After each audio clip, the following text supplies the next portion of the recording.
Hello dear students, और फिर से आप सबका स्वागत है इस क्लास में। और जो आज का हमारा टॉपिक है वो है डिस्पर्जन थ्रू प्रिज्म। पिछली क्लास में हमने प्रिज्म के ऊपर कुछ डेरिवेशन किया था, उसका एक ग्राफ बना के समझा था कैसे एंगल ऑफ डेविएशन चेंज होता है with the angle of incident. उसी का ही ये पार्ट है कि डिस्पर्जन थ्रू प्रिज्म। आप ये पहले भी पढ़ चुके हैं, जानते होंगे डिस्पर्जन होता क्या है। Actually it is the splitting of sunlight into its constituent colour when it pass through prism. इसका मतलब ये है कि अगर कोई सनलाइट प्रिज्म से जाएगी तो वो 7 कलर्स में स्प्लिट हो जाती है। ये उसकी प्रॉपर्टी होती है प्रिज्म की कि वो उसको स्प्लिट कर देता है 7 कलर्स में। तो देखिए, जैसे यहाँ हमने एक प्रिज्म लिया है और ये एक सनलाइट है। सनलाइट को हम व्हाइट लाइट भी बोलते हैं। तो अगर कोई व्हाइट लाइट अगर प्रिज्म से पास जाती है तो अब प्रिज्म की प्रॉपर्टी क्या है, वो लाइट को जो है बेंड करती है। तो प्रीवियस केस में जब हमने प्रिज्म का स्टडी किया था तो वहां पे हम मोनोक्रोमेटिक सोर्स ऑफ लाइट लिए थे। अब मोनोक्रोमेटिक सोर्स ऑफ लाइट वो लाइट होती है which contains only one component of light. इसका ये मतलब है कि उसमें केवल एक ही वेवलेंथ की लाइट या एक ही कलर वाली लाइट है, तो उसे मोनोक्रोमेटिक लाइट कहते हैं। बट जो सनलाइट है या वाइट लाइट है, it is combination of all the colours. इसमें मतलब सारे वेवलेंथ इसमें इंक्लूड होते हैं। और जब ये प्रिज्म से होते हुए पास होती है तो हर एक कंपोनेंट अलग अलग एंगल से बेंड होता है। तो यहाँ पे क्या होता है, जब अलग अलग एंगल से बेंड होगा और निकलेगा तो रिफ्रैक्ट भी अलग अलग एंगल से होगा। तो बाहर आपको जब लाइट आते हुए दिखेगी, जो सनलाइट है वो 7 कलर्स में दिखेगी। और इस तरह से इसका ये सीक्वेंस भी बनता है, ठीक है। तो इसको हम नीचे से ऊपर पढ़ते हैं विबग्योर, VIBGYOR, ठीक है। ये क्या है, violet, indigo, blue, green, yellow, orange and red. तो इस तरह से अलग अलग एंगल से डिविएशन होता है और इसी फेनोमेना को हम डिस्पर्जन कहते हैं, ठीक है। तो अब देखिए, इसमें कुछ चीज ध्यान देने के लिए, ये जो रेड है सबसे ऊपर है, ठीक है, और वायलेट है सबसे नीचे है। तो इसका मतलब क्या हुआ कि रेड सबसे कम बेंड हुआ इसलिए सबसे ऊपर है, और वायलेट सबसे ज्यादा बेंड हुआ इसीलिए सबसे नीचे है। अब ये ऐसा हुआ क्यों, ठीक है। अलग अलग कलर अलग अलग एंगल से क्यों डिविएट हुए और ये अलग अलग यहाँ स्प्लिट क्यों हो गए, तो इसका जो रीजन है, तो it is found that refractive index of any material for any light is inversely proportional to wavelength, ठीक है। तो ये रीजन है। रिफ्रैक्टिव इंडेक्स जो है किसी भी लाइट के लिए, किसी भी मीडियम का रिफ्रैक्टिव इंडेक्स जो होता है वो inversely proportional to wavelength of that light होता है। अब इससे इसका क्या रिलेशन है, देखिए, ये जो अलग अलग लाइट के जो कंपोनेंट हैं अलग अलग कलर के, इनके पर्टिकुलर कलर की सबकी एक अलग वेवलेंथ होती है। तो फॉर एग्जांपल जो रेड है इसकी सबसे ज्यादा वेवलेंथ होती है and its wavelength is around 700 nanometer, और जो वायलेट कलर की जो वेवलेंथ होती है इट इज अराउंड 400 नैनोमीटर, ठीक है। तो इस तरह से जो रेड कलर है उसकी वेवलेंथ सबसे ज्यादा होती है और जो वायलेट कलर है इसकी वेवलेंथ सबसे कम होती है। अगर इस हिसाब से देखा जाए तो refractive index for the red colour, देखिए, अगर वेवलेंथ ज्यादा है तो रिफ्रैक्टिव इंडेक्स कम है।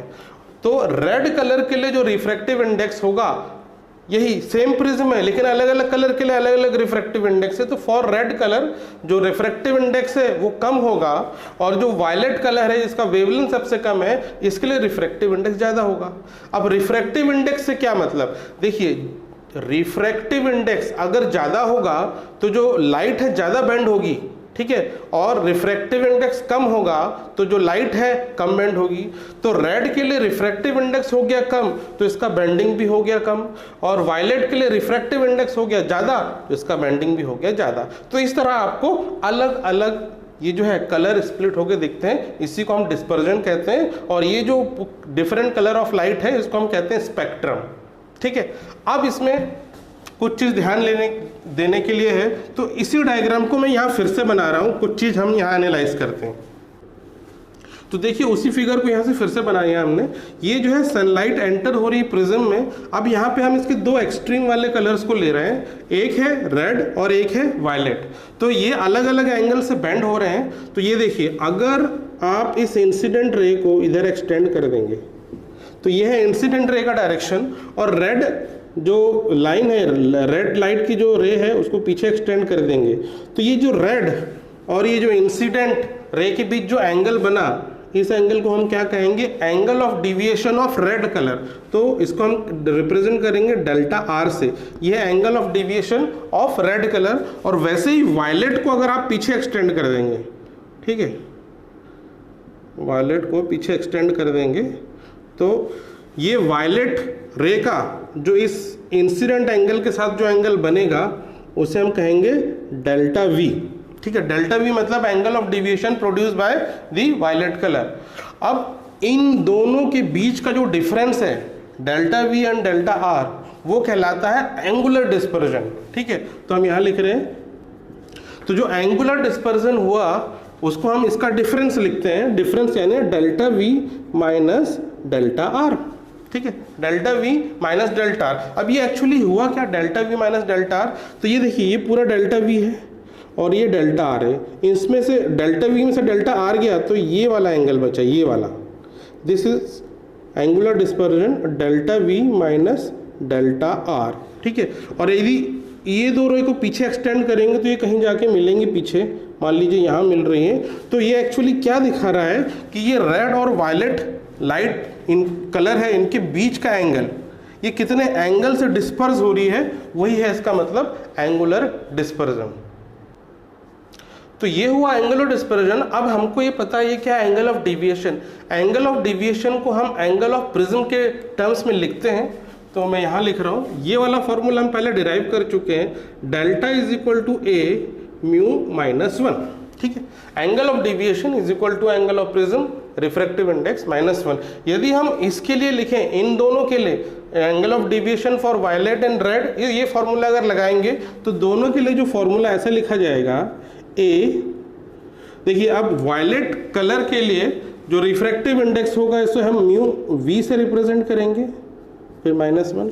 वैसे ही अब deviation produce bye red colour के लिए ए म्यू आर -1, म्यू आर है refractive index for the red colour, और इन दोनों को अगर माइनस कर देंगे तो देखिए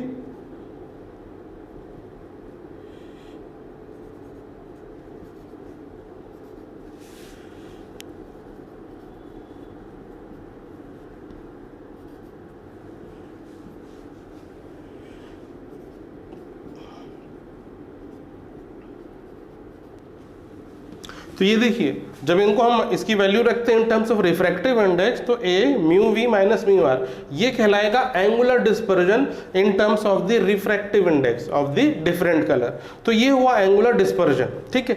तो जिस तरह हम वायलेट और रेड कलर के लिए ये फॉर्मूला लिख सकते हैं, वैसे हर एक कलर के लिए अलग अलग रिफ्रैक्टिव इंडेक्स होगा, अलग अलग आप सबके लिए फॉर्मूला लिख सकते हैं, और सभी के लिए एंगल ऑफ डिविएशन भी अलग अलग होगा। नाउ नेक्स्ट टर्म है डिस्पर्सिव पावर, इसको हम ओमेगा से भी रिप्रेजेंट करते हैं, और डिस्पर्सिव पावर का फॉर्मूला क्या है, angular dispersion divided by mean deviation.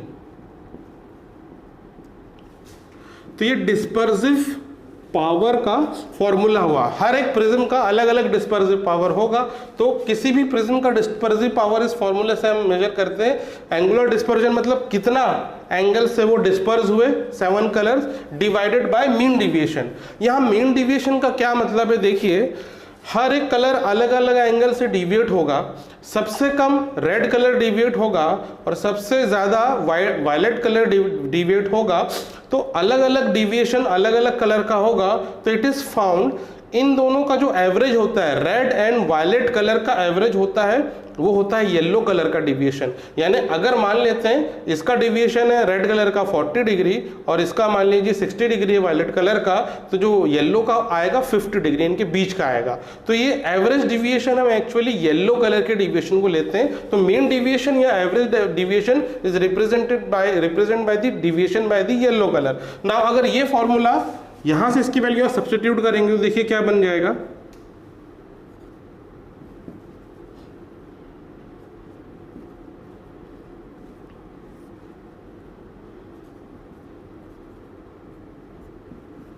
तो ये एंगुलर डिस्पर्जन और ये जो हुआ deviation produced by the mean deviation या deviation produced by the yellow colour, इसमें से ए कैंसिल हो जाएगा तो आपको ओमेगा मिला mu v minus mu are upon mu Y minus 1, इस तरह से।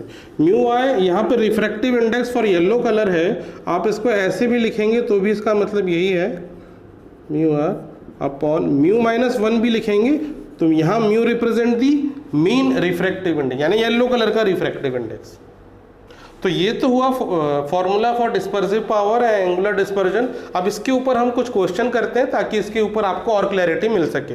तो चलिए इसका क्वेश्चन करते हैं। तो देखिए क्वेश्चन है, a prism gives minimum deviation 53 degree, 51 degree and 52 degree for violet, red and yellow light respectively, find the dispersive power of the prism. यहाँ पे मिनिमम एंगल ऑफ डिविएशन दिया है, ठीक है, ये है रेड के लिए, ये है वायलेट के लिए, ये रेड के लिए, येलो के लिए दिया है, और डिस्पर्सिव पावर निकालना है। तो सबसे पहले डिस्पर्सिव पावर यानी ओमेगा, इसका फॉर्मूला क्या होता है? तो डिस्पर्सिव पावर का ये फॉर्मूला है angular dispersion upon mean deviation. और गिवन क्या है आपको? ये जो है एक्चुअली डेल्टा वी दिया है, delta for violet is 53 degree, ये है डेल्टा डिविएशन फॉर रेड, ये है 51 डिग्री, और ये है delta Y deviation for yellow 52 degree. तो यहाँ पे आपको एंगल ऑफ डिविएशन दिया हुआ है, तो रिफ्रैक्टिव इंडेक्स वाले फार्मूले की यहाँ ज़रूरत नहीं है, हम एंगल ऑफ डिविएशन के टर्म्स में ही इसको अगर लिखेंगे तो यही फार्मूला क्या हो जाएगा? एंगुलर डिस्पर्जन क्या हो गया? Delta V minus delta are, और मीन डेल्टा आर, और जो मीन डिविएशन है वो येलो कलर के लिए है तो ये डेल्टा वाई हो गया। बस इसको माइनस करके इसकी वैल्यू यहाँ पुट कर देंगे, 53 माइनस 51 डिवाइडेड बाय 52, और ये हो गया 2 बाय 52 और 1 बाय 26। तो इस तरह से देखिए इसकी जो वैल्यू आ रही है 1 बाय 26। अब देखिए ये नेक्स्ट क्वेश्चन यहाँ दिया है, यहाँ दिया है म्यू वी यानी refractive index of violet 1.664, then mu r refractive index of red color that is 1.644, calculate the dispersive power। तो यहाँ पे आपको जो dispersive power है in terms of refractive index वो वाला फॉर्मूला यूज करके निकालना है। तो जब हम ये वाला फॉर्मूला लिखते हैं तो इसका जो फॉर्मूला है इस तरह से, mu v minus mu are upon mu Y minus 1। तो ये देखिए ये डिस्पर्सिव पावर का फॉर्मूला है। म्यू वी और म्यू आर की जो वैल्यू दी है, म्यू वाई नहीं दिया है। म्यू वाई क्या है? It is refractive index of the yellow colour, और हमको पता है it is the refractive index of the yellow colour will be the mean of refractive index of violet and red. तो यदि इसकी वैल्यू आपको निकालना है तो इसकी जो वैल्यू आएगी it will be mu V plus mu R by 2,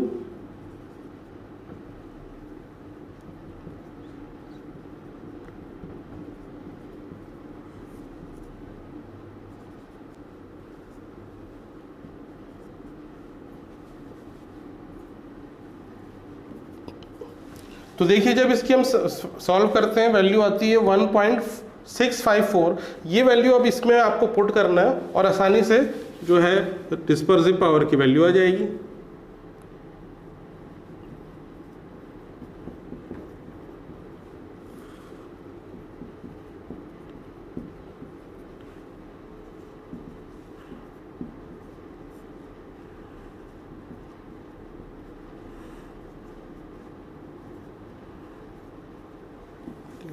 तो अप्रॉक्सीमेटली जो इसकी वैल्यू आएगी 0.03 इसकी वैल्यू आ रही है।